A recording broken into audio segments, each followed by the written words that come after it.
Hello, good afternoon to all. This is Beer again. So, guys, I'm here today at the one of the famous place called Dingley Cliff. It's on the western coast of Malta and one of the highest point of Maltese Islands. I think it's around 800 feet above the sea level. So, guys, you can see the view. Actually, it's a very natural, prominent area. The place. So whoever in the Malta, don't forget to visit this area. So guys, come with me. I will show you how is it this beautiful place look like. Actually, it's above the sea level, the height.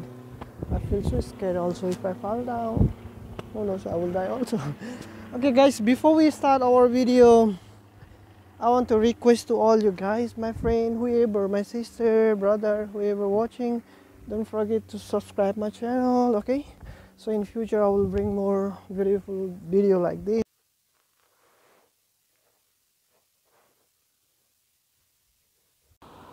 Okay guys, you can see the views from here,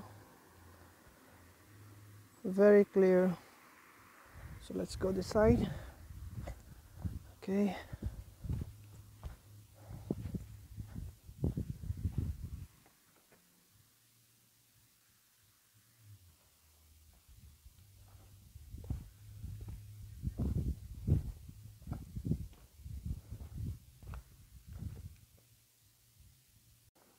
okay guys, यहाँबाट चाहिँ तपाईहरुको भ्यूज एकदम राम्रो देखिने रहेछ है। धेरै उता त नजाउँ, लड्यो भने त फेरि सक्यो, खत्तम हुन्छ जिन्दगी। सो हेर्न सक्नुहुनेछ है, पारी टक्क यस्तो छ यहाँ। तर खै खेतीपातीहरू पनि गर्ला जस्तो छ।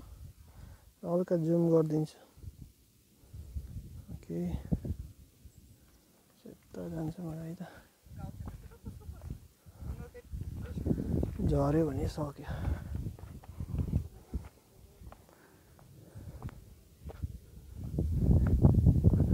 गोरेहरू टन्नै रहेछ यहाँ घुम्न आउनेहरू। के गाइस, आउनु होला है, घुम्न आउनु होला, रमाइलो छ ठाउँ।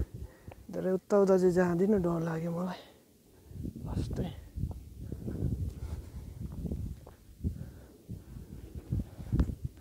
यो ठाउँ आउँदाखेरि चाहिँ अलिक राति होइन, जस्ट छिटो छिटै आउनु नि त। बसहरू टाढै रहेछ झन्डै। म चाहिँ सन्त बनेरामा बस्थेँ। सो झन्डै 1 आवर त लागेन, त्यही 40 मिनट जस्तै लाग्ने रहेछ। अनि त्यहाँबाट आएपछि स्ट्रेट त्यहाँदेखि हिँडेर यता उत्रेर 10 मिनट जस्तो हिँड्नुपर्ने रहेछ। सो ठाउँ यस्तो रमाइलो छ है। अरू त के देखाउनु, यहाँ त्यस्तो खास देखाउने केही छैन होइन। जस्ट नेचुरल ब्युटी चाहिँ धेरै, रुखपातहरू हेर्नु सक्नुहुनेछ। अनि त्यहाँ पर बोट चलिरहेछ है। अनि त्यस्तै छ ठाउँ। अब अर्को ठाउँमा जान्छु है त म, कस्तो रहेछ त्यो ठाउँ।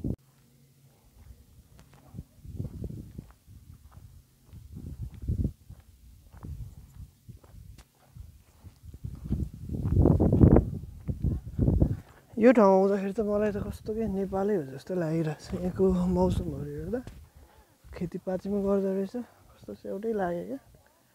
पिक्चर लिइरहेको छन्। सो तपाईँहरूलाई अर्को ठाउँमा गएर देखाउने छु त। सो गाइस, जति पनि दुबईबाट, गल्फ या नेपाल जहाँबाट पनि आउँदै हुनुहुन्छ, यसो अब जबको बारेमा कुरा गर्दैछौँ है। अब यसो त्यत्तिकै भ्युजमा त के देखाउनु। सो जतिजनाहरू पनि आउँदै हुनुहुन्छ, हल्का बजेट चाहिँ तपाईँको सक्दोसम्म 1500 युरो एबभै लिनु होला भन्छु म चाहिँ। किनकि अब यहाँ एक्सपेन्सेसहरू धेरै छ। यहाँ क्याफेटेरिया पनि रहेछ, वी आर ओपन। यताबाट क्याफेटेरिया छ। अब प्राइस त अब यो ठाउँ नौलो भएर त्यस्तो क्याफेटेरियाहरू, रेस्टुरेन्टहरू पाउँदैन। के भन्दै थियो भने पहिले त्यही 1500 युरो भन्दाखेरि बढी नै लिएर आउनु होला भन्छु म। अब तपाईँको यहाँ आएपछि एक्सपेन्सेसहरू धेरै हुन्छ। इन्सुरेन्सहरू भयो, फुड ह्यान्डलिङहरू भयो, खाना बस्न त्यस्तै छ खर्च।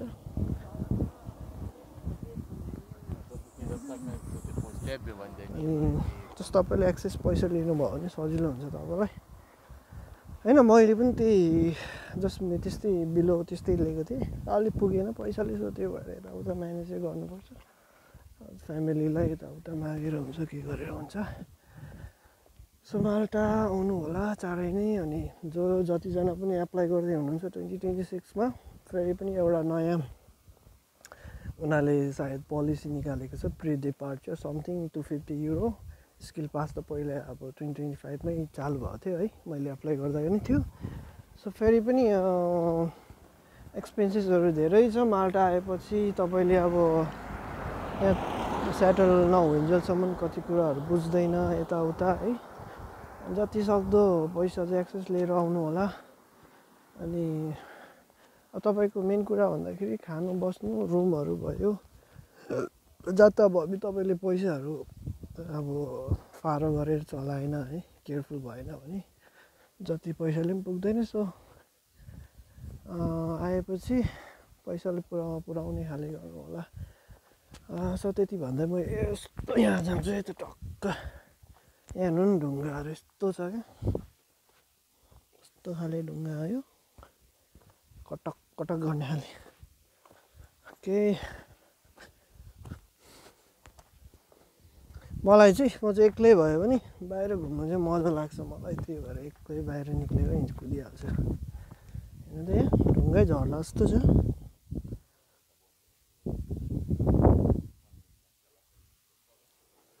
यस्तो राम्रो ठाउँ छ। अनि तपाईँहरू खाली छ हुनुहुन्छ भने चाहिँ आउनु होला है, घुमेर जानु होला भन्छु म चाहिँ। को हुनुहुन्छ माल्टामा है, थाकेँ रोडमा निक्लिनु पऱ्यो यार, ढुङ्गै ढुङ्गा रहेछ यहाँ त तेरिका हावा भएर।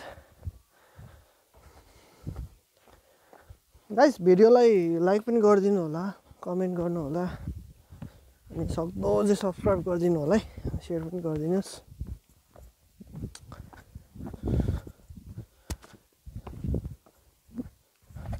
म चाहिँ अहिले जस्ट पार्ट टाइम गर्दैछु। जस्ट मेरो अब बायोमेट्रिकहरू भएको छैन अहिले, 2 दिनपछि बायोमेट्रिक हुन्छ, त्यसपछि लिगली काम गर्नु पाइन्छ केटोले। सो अहिले यस्तै छ, टाइम पास बाहिर निक्लियो डुल्यो के रोडमा आइपुग्यो म चाहिँ टक्क। त्यो पारै गएर देखाउँछु तपाईँहरूलाई। अनि के भन्दै थियो भन्दाखेरि गाइस एउटा इन्सिडेन्ट भन्छु है तपाईँहरूलाई।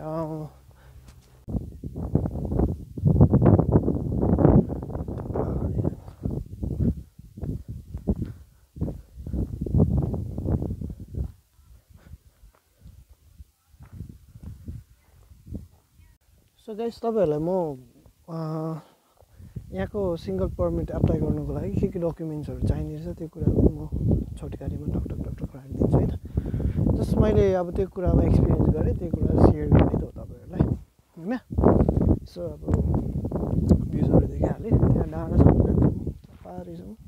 सो तपाईँहरूलाई यसो भन्दैछु। सो फर्स्ट थिङ चाहिँ के चाहिने रहेछ भन्दाखेरि मेरो अब अहिले यहाँबाट टक्क गएर इन्सुरेन्स गर्छु म। इन्सुरेन्स गर्नुपर्ने चाहिँ यो मेडिकल इन्सुरेन्स समथिङ 155 कति लाग्छ होला। सो फर्स्ट थिङ के चाहिने रहेछ भन्दाखेरि तपाईँको पासपोर्ट चाहिने रहेछ, त्यसमा मिनिमम पनि 8 मन्थ हुनुपर्ने रहेछ। अनि तपाईँको जुन चाहिँ फ्रन्ट बायो पेज त्यहाँनिर टक्क त्यसलाई प्रिन्ट गर्ने होइन, कलर प्रिन्ट।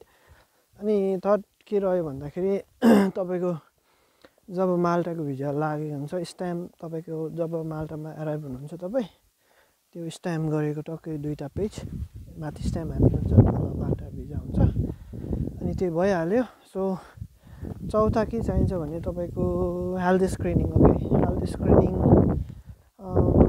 जस्ट म चाहिँ बोझोबाट आएको, मलाई 4-5 वटा त्यो क्लिनिकको दिइरहेको थियो। अनि म चाहिँ सस्तो ठाउँमा गएँ, कहाँ छ होला त्यहाँ गएको थिएँ म।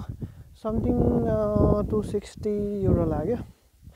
अनि त्यसपछि तपाईँको 3टा डोज हालिदिन्छ।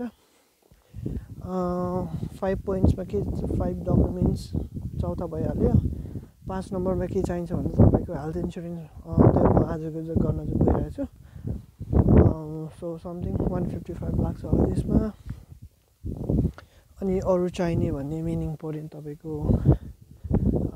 कहाँ बस्नुहुन्छ, हाउसिङ अथोरिटी त्यो चाहिँ मेन हो क्या अनि त्यो चाहिँ तपाईँको नोटरी गर्नुपर्छ लिजमा अनि 6 नम्बरमा तपाईँको केमा काममा आउनुहुँदैछ तपाईँहरू स्किल पास हस्पिटालिटीमा आउँदै हुनुहुन्छ भने स्किल पास चाहिन्छ फेज 1 फेज 2 प्रिन्ट गरेर ल्याउनुहोस् अनि तपाईँको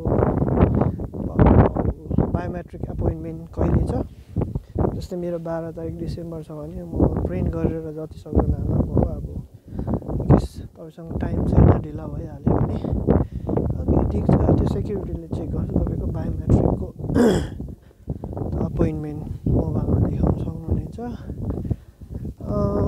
लगभग डकुमेन्ट चाहिने भने त्यति नै होला तपाईँको त्यहाँ तपाईँको आइडेन्टिटीमा चाहिँ दिनु पर्दैन होला जस्तो लाग्यो पैसा किनकि त्यो वर्क परमिटसँगै दिएको हुन्छौँ हामीले 300 समथिङ अहिले चाहिँ 600 युरो कति भएको छ सो महँगो छ अहिले माल्टा आउनलाई पनि